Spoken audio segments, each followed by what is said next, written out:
This is episode 16 of the Lakers Takes podcast, and today I'm talking about the Lakers ending the Grammy trip with a 3-game losing streak. It's one step forward, one step back on the injury front with AD returning, but LeBron James missing the last 3 games due to a knee injury, and a difficult February awaits the Lakers.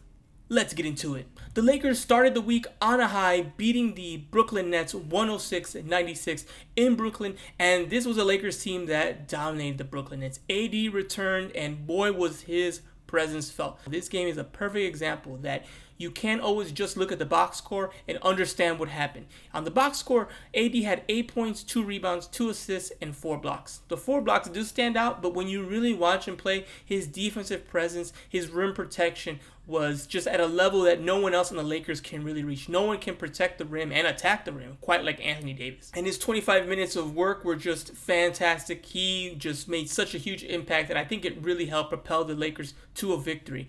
You know who else propelled the Lakers to a victory? LeBron James. He was amazing as he's been all season long. 33 points, 7 rebounds, 6 assists, led the team in minutes with 34 minutes. He was sensational, but he's been sensational. The difference is adding AD, that gives the team just so many more options, and AD playing the 5 was magnificent alongside Stanley Johnson at the 4, and the team was really rolling throughout. Off the bench, Microwave Monk. He had 22 points, 6 for 12 from 3-point range, shooting 50%. It was just an all-around dominant win and a really good win against a top Brooklyn team. Yes, Brooklyn doesn't have KD because he's out due to injury. Yes, Kyrie Irving didn't play because of the vaccine mandate. But it was a good, dominant win against a team that's still highly ranked, even with these difficulties in their roster. So it was a really good win and a great way to start the week. So good win against a top opponent on the road. AD's back. This is the beginning, right? The season starts now, as we've joked every time the Lakers have won, right? But now it really feels like, okay, the team's healthy. It's happening, right? Wrong. LeBron James misses the next game and actually misses the rest of the games this past week due to a knee issue he's having. He has some swelling on his knee, and it was enough to sideline him for every single game coming up. And as you can imagine, the results were not positive for the Lakers because when LeBron misses, the team really gets hurt. He's important, breaking news. The best player on your team is needed on your team for your team to win. And with LeBron missing the next 3 games, the results are all very similar, disappointing losses. And the disappointment started in Philadelphia, where the Lakers lost 105-87. Probably one of the few bright spots on this game. There's a couple bright spots, but one of the few ones was Anthony Davis. Again, he took on that challenge of guarding Embiid, who's an MVP candidate this year, absolutely. And he did a great job being aggressive, attacking the basket. He had a couple really dominant dunks and was really using his post moves fantastically. He had 31 points, 12 rebounds. Again, another 4-block night, which is incredible to have back-to-back 4-block nights coming back off of these injuries. He was fantastic. Unfortunately, it just wasn't enough. Again, missing LeBron James is just really impactful, and it's hard to really come back from that. Most LeBron James-led teams are dominated by LeBron James's presence, and when his presence isn't there, it is felt, and it was felt on this night against the Sixers in Philadelphia. Russ had a pretty solid game. He had 20 points, 4 rebounds. He did have 6 turnovers, but I felt like he was overall in control, and it was just a matter of the Lakers didn't have much, and they couldn't really pull off a victory against a very good Philadelphia 76ers team. Okay, the next game was at Charlotte against the Charlotte Hornets, of course, and the Lakers lost 117-114. This one was a heartbreaker because Russ had an incredible game. Again, we know we're not going to have any LeBron. We also didn't get any AD. He was sidelined due to a wrist injury he suffered in the 76ers game. He was good enough to keep playing in the Philly game, but then they opted to give him the rest because the Hornets game was on a back-to-back after Philly. It was immediately Charlotte, so they erred on the side of caution, which is very smart to do with a player who's recently had major injuries that have sidelined him for weeks, to let him rest. They let him rest, so it was really the Russell Westbrook show, and he showed why that's a good idea to have it be the Russell Westbrook show. He had 35 points, 4 rebounds, 5 assists. He was just so dominant. 12 from 23 from the field. He was monster, 80%, 8 for 10 from the free throw line. He was so good, and he gave the Lakers the best chance to win. He really shined above everyone else on the team. And unfortunately, we just felt just a little short. Couldn't close it out in the fourth quarter. Russ took the final shot when it was 114-116 to try to win the game. He missed it. Then there's just a quick foul, and that was it. And that one was disappointing because he had a chance to win it, and he deserved that opportunity. I saw, of course, Lakers Twitter is not, coaching the team or necessarily even the best example of what's going on with the team. But a lot of people were messaging, oh, why did he take that shot? Why did he take that shot? And I'm okay with that because even though it maybe wasn't the, Russ isn't known as a three-point shooter. Maybe that's not the best shot, the shot you want him to take. He earned that. He put the team in the position to win. I think it was we're going to try to win the game, not just go to overtime on a two-pointer. I think that was the mentality there. Obviously, I don't know and didn't ask Vogel about it. So not sure if that was really the strategy, but that's what it felt like to me. And he earns that right. He got the team that far on this night, and it would have been I was just bummed more than the loss that he didn't get that because he's gotten a lot of grief from Lakers Nation. Some of it deserved, some of it not.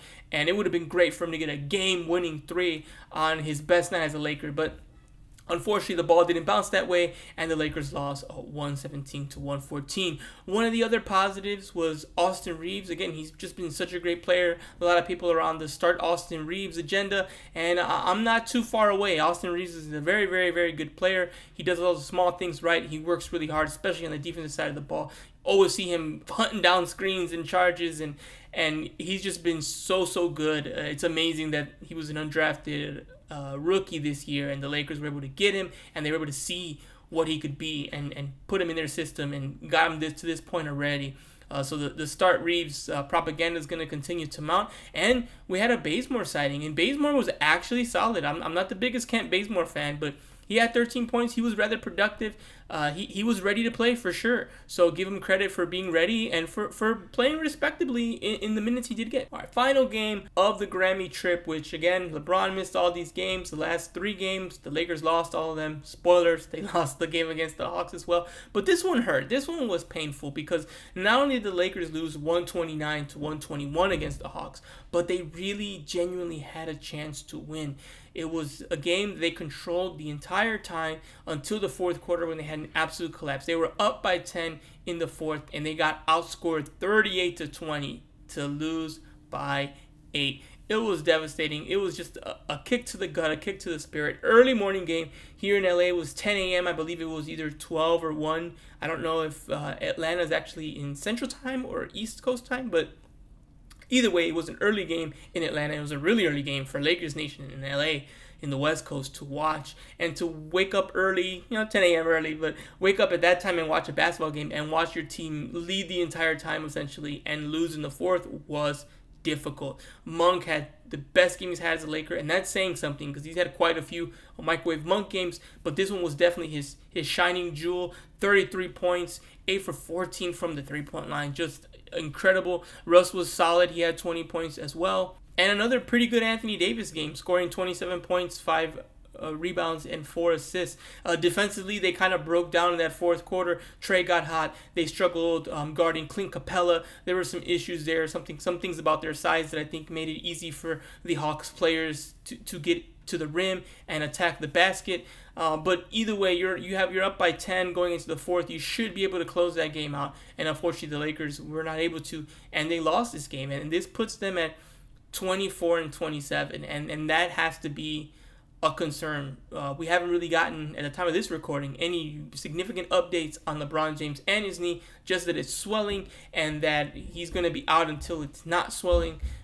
That's really the only information we've received. He was with the team the entire time except the Atlanta game. He flew back to LA probably to get treatment and things of that nature, but he wasn't at the game in Atlanta. And it's definitely a concern because just like it was with AD, when AD left, we kind of knew, and I told everyone there'd be a little bit of a dip, maybe even a free fall. Hopefully not, but there could be. I felt like the Lakers did an okay job of staying around 500 for AD's return.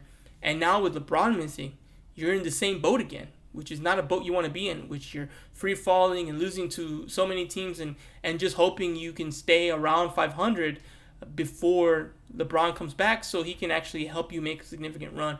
And that's not a good place to be at all. Definitely not a good place to be in. This season gets worse and worse, and some of it is everyone's to blame, but some of it's on the players, of course, some of it's on management bringing certain players in, and some of it's, the health and being unlucky. And when you have a triple threat like that of negativity, it's really, really hard to overcome, and that's what the Lakers are dealing with now and what they're fighting to overcome. So hopefully we get some good news on LeBron James. Hopefully he can play this week, but so far there isn't any updates on him and updates on kind of a positive outlook for the team heading into February. Speaking of February was a month that I had circled on the calendar since the start of the year. And we're going to talk about why and how that's stayed the same and how that's changed. So the reason I had February marked is when I looked at the schedule, I did a YouTube video on my channel, eCreates88. All the Lakers stuff, including the Lakers Takes Pod, is up there. And when I did that video, predicting every single game the Lakers played, I saw February was really brutal. I had the Lakers, even when I was at my most optimistic, having a sub 500 February, because February just looked absolutely stacked with talent. Every game seemed like it could be difficult. And some of that has changed because now we've seen which teams are legitimately good and legitimately bad, but it still looks like a troublesome month. And with the Lakers coming into the month, 3 games under 500, having a sub 500 February would really put them in the bottom of the bottom, and that's not where you want to be. So this month's a difficult one. There will be an article on LakersTakes.com talking about February, but I kind of want to just give you a little teaser here, and let's go through some of the games coming up in February and talk about what makes them difficult. So you have Portland, and then you have the Clippers, New York, Milwaukee, Portland again, Golden State, Utah, Clippers again, and New Orleans. So of all those games, there's only a few that are of teams that are maybe outside of the playoff picture. You maybe have the Knicks in there, 2 games with Portland and New Orleans. But the difficult games, you have 2 games against the Clippers, you have a Milwaukee Bucks game, and you have a Warriors Jazz game. That's a lot of difficult games in a month that is short and has a decent amount of basketball in it. So my concern this month is that they really, really get rocked here, because if you lose to all those playoff caliber title contenders and then you lose 1 or 2 of those mediocre teams, that's going to put you in a really bad record for February. You could end up 3-6, you could end up 2-7 on the month, and something like that, I don't know if that would end the season, but that would really put you, behind the 8 ball. And the Lakers at the time of this recording are currently, let me see here, they're in the 9th seed. So you're only a couple games ahead of Portland for the 10th seed, and that's it. That's the play-in. Lower than that, you're out of it. So if they go, 3 games under 500 for the month, they might very well be in the 11th seed, wishing they were in the play-in. And last year, even as bad as last year was, they were fighting to avoid the play, and they couldn't. Now imagine this year's even worse. They're fighting to get in. That's just a rough spot to be in. So this month's going to be a huge one. It's really hard to see the Lakers really being productive in this month due to the fact that they're not going to have LeBron, at least for the near future. Hopefully that changes even after I publish this. I'd love to have to put a correction that, hey, he's actually back. But they're going to need him back. But obviously he needs to be healthy, and we just don't know anything else other than that. But February is going to be a rough month. Brace yourselves.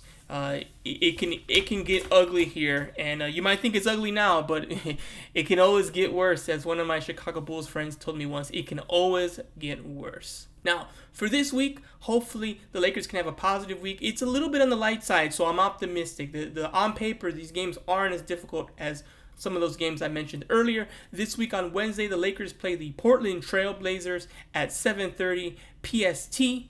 And then they play the very next day against the Clippers at 7 o'clock. And then finally, the last game of the week is Saturday against the Knicks at 5:30 PST. So a little bit of a light week. I think that's really good, especially with the injuries the Lakers have a back-to-back, which isn't fun, Wednesday, Thursday, but then after that, it's just Saturday. So not a bad week. It's pretty light. 3 games. You do have those back-to-backs, but the competition, besides the Clippers maybe probably being the best team, but even they have quite a few injuries, even though they've played well given those injuries. So we can see the Lakers, I think, can win 2 of these games, maybe run the table, win 3. It'll all just depend on how engaged they can be, how well they manage the roster, and if, of course, LeBron returns. That changes everything. But at the time of this recording, we don't know. So hopefully next week when we have episode 17, we're talking about a healthy LeBron. We're talking about AD looking great still, Russ looking great, and the Lakers go on a 3-game winning streak to start turning this season around. So I'm hoping for that. I know you are. And thank you so much for listening to the pod. If you listen on Spotify, make sure you give it a review. You can review on Spotify. If you're listening on YouTube, make sure you like, make sure you subscribe. I really appreciate it. Until next time, that's the end of the podcast, and I'll catch you on the next one next week. Go Lakers.